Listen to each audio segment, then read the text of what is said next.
ഞങ്ങളുടെ അഭിപ്രായത്തിൽ ഇത് ആവർത്തിച്ചുകൊണ്ടിരിക്കുകയാണ്. ഇപ്പോൾ ഈ ഒരു മരണം സംഭവിച്ചു, ഇനിയും ഇതേപോലെ ഒരുപാട് സംഭവിക്കും.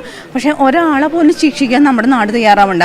ശിക്ഷിച്ചാൽ ജീവപര്യന്തം കൊടുത്ത് അവരെ ഇറക്കി കൊണ്ടുവരിക, അവർ മാന്യരായിട്ട് പിന്നെയും ജീവിക്കുക. ഇത് ആവർത്തിക്കപ്പെടാണ്, ഇതില്ലാതാവണം സമൂഹത്തിൽ. അതാണ് ആവശ്യം. ഇവരെങ്ങനെ ശിക്ഷിക്കണം? എങ്ങനെ വേണമെങ്കിൽ ശിക്ഷിക്കണം. ഞാൻ പറയാം, അവർക്ക് ഇനി നീതി കൊടുക്കരുതെന്ന് പറയണത്. എന്തെന്ന് വെച്ചാൽ ഇതേപോലെ ഇനി ആവർത്തിച്ചു കൊണ്ടിരിക്കാല്ലേ, അങ്ങനെയാ പറയുന്നത്. ചേച്ചി, ഇത്തരത്തിലുള്ള ക്രിമിനലുകൾക്ക് എങ്ങനെ ശിക്ഷ നൽകണമെന്നാണ്? അവനെ തൂക്കി കൊല്ലണം. അവൻ ആ കൊച്ചാൻ എത്ര വേദന അനുഭവിച്ചോ ആ വേദന അവനും അറിയണം. ആ വേദന അവനും അറിയണം. അച്ഛനമ്മയും കാണണം. കാരണം പ്രസവിച്ച അമ്മയാണ് ഈ കറിയുന്നത്. ഇനിയും ഇതേപോലെ ഒരുപാട് അപവാദം.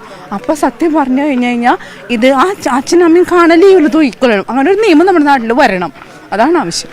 ഈ നിയമത്തിന്റെ പോരായ്മകൾ ഇങ്ങനെയുള്ള കേസുകൾ കൂടാനായിട്ടുള്ള ഒരു കാരണമായിട്ട് നിങ്ങൾക്ക് തോന്നുന്നുണ്ടോ? എല്ലാവർക്കും അവർക്ക് അവരുടേതായ നിയമങ്ങൾ ഉണ്ടാവും, എഴുതി വെച്ചേക്കുന്ന നിയമങ്ങളാണ്. പോലീസ് അത് പാലിക്കണം. പക്ഷെ അതല്ലല്ലോ ഇവിടെ ആവശ്യം. ഓരോ അമ്മമാരും കരയല്ലേ, അതില്ലാതാവണം നമ്മുടെ സമൂഹത്തിന്. അതിനുള്ള പരിഹാരം കാണണം. ഇത്തരത്തിലുള്ള ക്രിമിനലുകൾക്ക് എങ്ങനെ നിയമം നടപ്പിലാക്കണം നിങ്ങളുടെ ഒരു? കൊന്നുകളഞ്ഞേക്കണം അങ്ങോട്ട്. കാരണം എനിക്ക് എൻ്റെ കയ്യിൽ ഇത്ര ചെറിയൊരു കൊച്ചുള്ളതാണ്.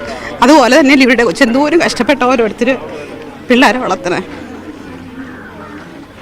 പുറത്ത് വിടരുത് ഇനിയൊന്നും. നാട്ടുകാർ തന്നെ കൊന്നുകളയേണ്ടത് ഏറ്റവും നല്ലത് അതാണ്.